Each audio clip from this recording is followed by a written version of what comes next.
सबसे डरावनी बात यह होती है कि अक्सर उसका कोई चेहरा नहीं होता। चंदनपुर गांव के लोग उस वन से सिर्फ इसलिए नहीं डरते कि वहां साया है, वो इसलिए डरते हैं क्योंकि वहां एक ऐसी आवाज भटकती है जो रात के सन्नाटे में रास्ता रोककर एक सवाल पूछती है। एक ऐसा सवाल जिसका जवाब आज तक कोई नहीं दे पाया, और जिसने भी कहा कि मुझे नहीं पता, उसकी सुबह कभी नहीं हुई। बीती रात केदार काका ने भी उसी सवाल का सामना किया था। खूब अंधेरी रात का समय है। केदार हाथ में एक लालटेन लिए वन के कच्चे रास्ते से पैदल जा रहा है। वो बहुत डरा हुआ है और जल्दी जल्दी कदम बढ़ा रहा है। हे ईश्वर, बस जल्दी से गांव आ जाए, ये सन्नाटा मुझे खाए जा रहा है। अचानक घने कोहरे के बीच से एक स्त्री के सिसकने की आवाज आती है। केदार के कदम वहीं जम जाते हैं। सामने से एक धुंधली परछाई धीरे धीरे बाहर आती है। उसका चेहरा अंधेरे और बालों से पूरी तरह ढका हुआ है।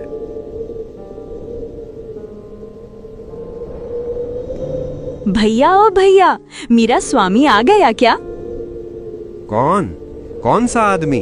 पागल औरत, आधी रात को इस निर्जन वन में क्या कर रही है? मुझे क्या पता तेरा पति कहाँ है? रास्ता छोड़ मेरा, मुझे कुछ नहीं पता। सुनते ही उस स्त्री का रोना एकदम से बंद हो जाता है। वह धीरे धीरे अपनी गर्दन टेढ़ी करती है।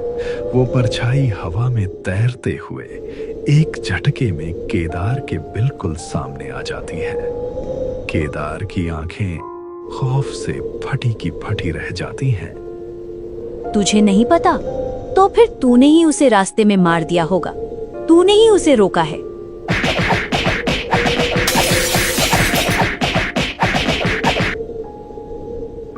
केदार की आखिरी चीख उस वन के सन्नाटे में हमेशा के लिए दफन हो गई। लेकिन उस अनहोनी की गूंज अगले दिन नगर की मंडी तक पहुंच चुकी थी। शाम ढल रही थी और माधव अनजाने में मौत के उसी रास्ते पर कदम रखने की तैयारी कर रहा था। अगली शाम का समय, नगर की मंडी में सूरज ढल रहा है। माधव अपनी बैलगाड़ी पर अनाज की खाली बोरियां बांध रहा है। उसे घर जाने की जल्दी है। तभी मंडी का एक पुराना रक्षक बिरजू बाबा खांसते हुए उसके पास आता है।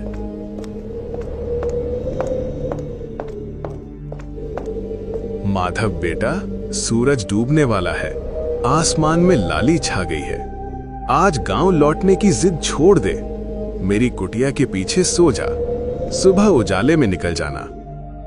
अरे बाबा, सुमित्रा सुबह से मेरी राह देख रही होगी। मैं उस घुमावदार लंबे रास्ते से नहीं जाऊंगा, सीधे वन वाले रास्ते से निकल जाऊंगा। आधे घंटे का ही तो काम है। पागल हो गया है तू? तुझे नहीं पता आज सुबह केदार के साथ क्या हुआ? वो कल रात उसी रास्ते से आ रहा था। आज सुबह उसकी देह मिली है। उसकी गर्दन पीछे की तरफ मुड़ी हुई थी।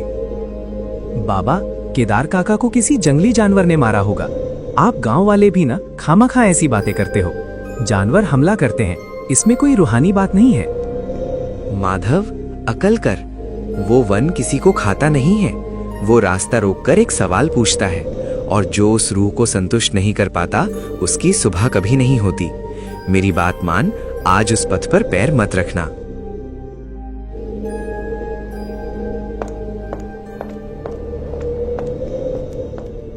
माधव ने उस बुजुर्ग की चेतावनी को अनसुना कर दिया। उसे लगा कि जवानी के जोश और अपने मजबूत इरादों से वो किसी भी डर को पार कर लेगा।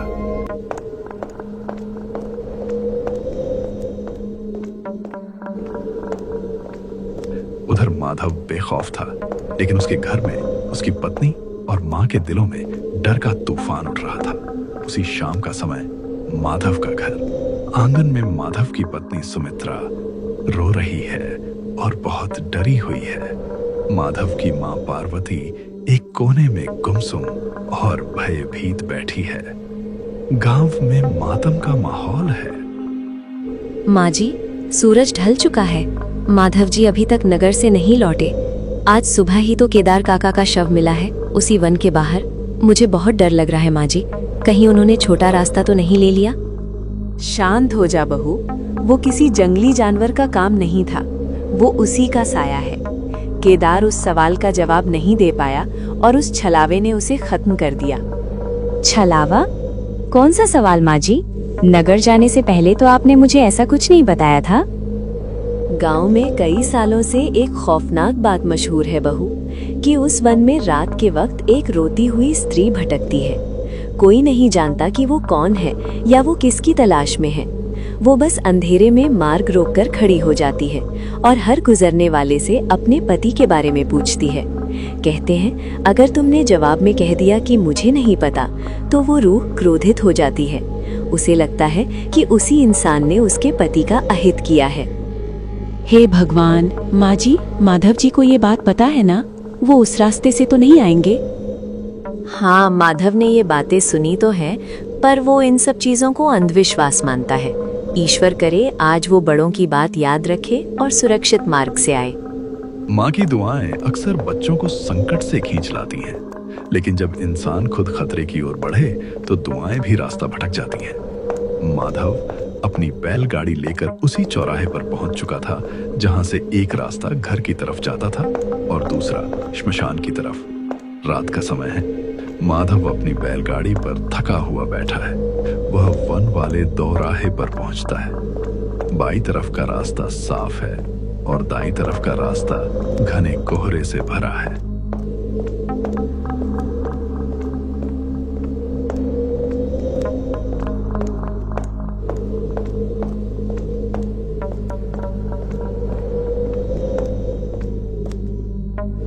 रुक जाओ बैलों। हे भगवान, पूरा शरीर थकान से टूट रहा है। इस घुमावदार रास्ते से गया तो आधी रात हो जाएगी। सुमित्रा व्याकुल हो रही होगी। माधव वन वाले कच्चे रास्ते की तरफ देखता है। उसे अचानक मंडी वाले बिरजू बाबा की बात याद आती है। बुढ़ापे में बाबा की मति मारी गई है। केदार काका के साथ कोई दुर्घटना हुई होगी और नाम अनहोनी का लगा दिया। भला जंगल भी कभी सवाल पूछता है? मेरे पास ये 2 बलवान बैल हैं, आधे घंटे में पार कर लूंगा ये रास्ता। माधव बैलों को आगे बढ़ाता है। बैल कोहरे की तरफ जाने से कतराते हैं, पर माधव उन्हें बलपूर्वक हाँकता है। जैसे ही माधव ने अपनी बैलगाड़ी को उस घने कोहरे में मोड़ा, उसे महसूस हुआ कि अब वापस लौटने का कोई मार्ग नहीं बचा। चांद बादलों में छुप गया और एक खौफनाक सन्नाटे ने उसे चारों तरफ से घेर लिया। यहाँ इतनी ठंड क्यों है? और ये सन्नाटा? ऐसा लग रहा है जैसे हवा भी थम गई है।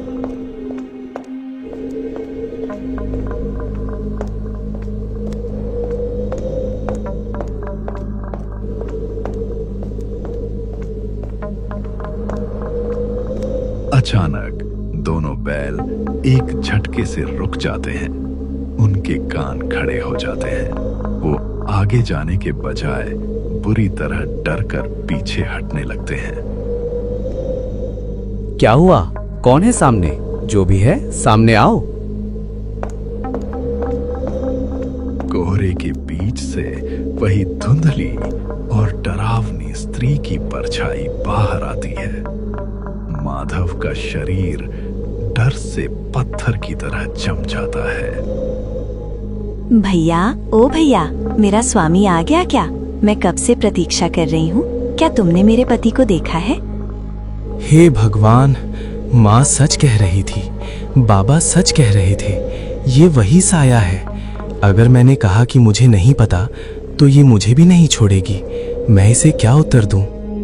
तुम कुछ बोल क्यों नहीं रहे भैया? कहाँ है वो? तुम चुप क्यों हो? वो भयानक परछाई धीरे धीरे अपना चेहरा ऊपर उठाती है।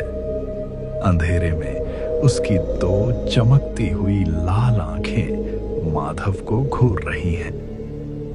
माधव अपना मुंह खोलने की कोशिश करता है, पर उसे समझ नहीं आ रहा कि वो अपनी जान बचाने के लिए क्या कहे। तुम चुप क्यों हो? क्या तुम्हारी जबान कट गई है या तुम्हारे हाथों पर मेरे स्वामी का रक्त है? बोलते क्यों नहीं? कहाँ है वो? माधव के गले की आवाज आवाज सूख चुकी थी। कोहरे में खड़ी मौत अब धीरे धीरे उसकी तरफ बढ़ रही थी। हवा इतनी ठंडी हो गई थी कि माधव की रगों में रक्त जमने लगा था। नहीं, मैंने कुछ नहीं किया। मुझे जाने दो। मुझे पता है, हाँ मुझे पता है वो कहाँ है। माधव ने खौफ में आकर एक ऐसी बात कही जो भारी पड़ने वाली थी। वो गांव के बाहर जो पुराना देव मंदिर है ना, खंडहर वाला, वो वहीं है। उनके पैरों में चोट लगी है, वो चल नहीं पा रहे हैं। उन्होंने ही मुझे भेजा है ताकि मैं गांव से किसी को मदद के लिए बुला लाऊं। आप वहीं चली जाइए। अगर तूने मुझसे छल किया है इंसान, तो मैं तुझे कहीं भी नहीं छोड़ूंगी। वह स्त्री एक भयानक चीख मारती है।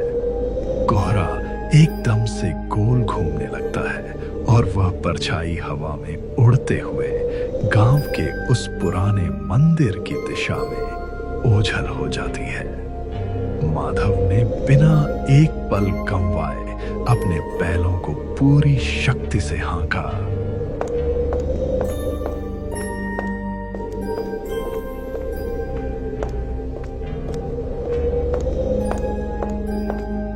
बैलगाड़ी पूरी रफ्तार से उस अंधेरे वन से बाहर की तरफ भागती है। वन तो पीछे छूट गया था, लेकिन माधव जो डर अपने साथ ला रहा था वो बहुत गहरा था।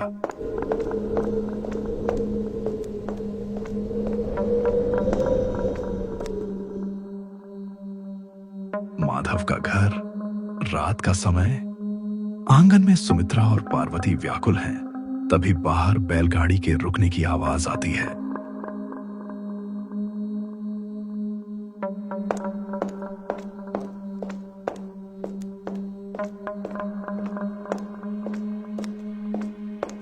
माधव जी, आप आ गए? हे ईश्वर, तेरा लाख लाख धन्यवाद। इतनी रात हो गई, मेरी तो सांस अटक गई थी। पर आपके चेहरे पर ये पसीना कैसा? माधव आंगन की चौखट पार करते ही निढाल हो गया। खौफ के मारे उसका चेहरा सफेद पड़ चुका था। माधव बेटा, क्या हुआ तुझे? तेरा शरीर इतना ठंडा क्यों है? माँ, आपने सच कहा था। वो उसी रास्ते पर थी, बिल्कुल मेरे सामने। क्या आपको वो साया दिखा? फिर आप वहां से कैसे आए? उसने मेरा रास्ता रोक लिया था सुमित्रा। वो अपने पति के बारे में पूछ रही थी। मुझे लगा अगर मैं मना करूंगा तो वो मुझे खत्म कर देगी। मैंने जान बचाने के लिए उससे कह दिया कि उसका पति गांव के पीछे वाले खंडहर मंदिर में है। वो वहां चली गई और मैं भाग आया। अरे ये क्या किया तूने? तूने उसे गांव की तरफ भेज दिया। वो मंदिर तो गांव के बिल्कुल समीप है। जब वो वहां जाएगी और उसे वहां कोई नहीं मिलेगा तो उसे पता चल जाएगा कि तूने उसे धोखा दिया है। रूहें जब अपमानित महसूस करती हैं तो उनका क्रोध और बढ़ जाता है। वो तुझे ढूंढते हुए यहीं आएगी माधव। बाहर तेज हवा चलने लगती है। खूंटे से बंधे बैल जोर जोर से शोर करने लगते हैं। वो अपनी रस्सियां तोड़ने का प्रयास कर रहे हैं। माँ जी, बैल इतने विचलित क्यों हो रहे हैं? माधव दबे पांव खिड़की के पास जाता है। बाहर का सारा शोर एकदम से एक भयानक सन्नाटे में बदल जाता है। खिड़की के बिल्कुल बाहर से पायल की आवाज आने लगती है। तूने मेरे साथ खेल खेला, अब तू भी नहीं बचेगा। वह परछाई झपट कर माधव की तरफ बढ़ती है। माधव पीछे गिर जाता है और डर के मारे उसकी आवाज नहीं निकलती। छोड़ दो उन्हें, कृपया उन्हें छोड़ दो। रुक जा, छोड़ दे मेरे पुत्र को। तुझे उत्तर चाहिए ना? मैं दूंगी तुझे तेरा उत्तर। पार्वती की दृढ़ आवाज सुनकर वो परछाई रुक जाती है। तू जानती है कहाँ है वो मुझे वन में क्यों नहीं मिला? मुझे पता है तू कौन है।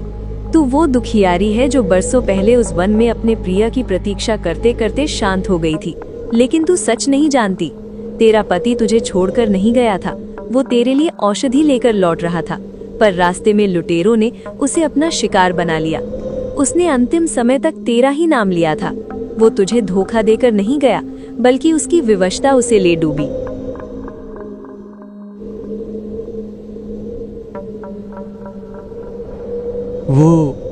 वो चली गई गंगा? हाँ बेटा, भ्रम और झूठ इंसान को डराते हैं, लेकिन सत्य अंततः शांति दिलाता है। उस रात माधव ने जान लिया कि प्रकृति और अनदेखी शक्तियों का सम्मान करना चाहिए। चंदनपुर के उस वन से वो कोहरा हमेशा के लिए हट गया। वो रूह तो शांत हो गई, लेकिन याद रखिएगा, कभी किसी सुनसान रास्ते पर कोई आवाज सुनाई दे तो सावधानी ही आपका सबसे बड़ा बचाव है।